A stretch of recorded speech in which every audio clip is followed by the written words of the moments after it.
એટલે તું મને શીખવાડીશ કે હું તને શીખવાડું? નથી તો આપણે કોઈ રસ્તો કરો એનો, અને મારી થોડી ના કાંઈ. તમે વડોદરા, તારી જેટલી ઉંમર હશે ને એટલી તો મારી અહીંયા કોર્પોરેશનમાં રહેલો છું. અને તમે જરા જોઈ લો પછી હું કરું છું રસ્તો. હું કાલે સાહેબને આવવા દો. અરે ભાઈ ગમે તે હોય, તમે પંપથી પાણી તો ખેંચીને રાહત આપી શકો ને. ગમે ત્યાં નાખીએ આપણે, ચાહે પછી વરસાદી ગટરમાં નાખીએ.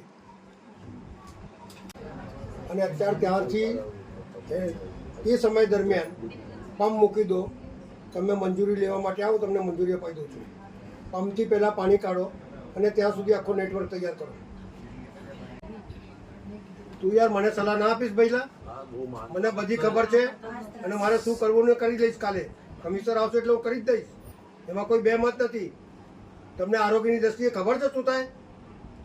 આજે અમારે સેવાસી બાજપાઈ નગર 1 માં આજે ગટરો ઉભરાય છે. છેલ્લા 5 વર્ષથી આ પ્રોબ્લેમ છે.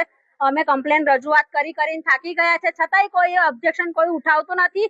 ના છૂટકે આજે 4 વર્ષ પછી આજે 5મા વર્ષે અમારે અહીંયા આવવું પડ્યું કે મેયરને મળવું પડ્યું, કમિશનરને. અમે મળીશું, જો નહીં થાય તો અમે ના છૂટકે આગળ જઈશું. અને અમારે આ જે પાછળ પમ્પિંગની પ્રોબ્લેમ છે અને ગટર લાઈનની જે પ્રોબ્લેમ છે, અમને ક્લીન જોઈએ, નહીં તો અમે પછી અહીંયા હડતાલ પર બેસીશું.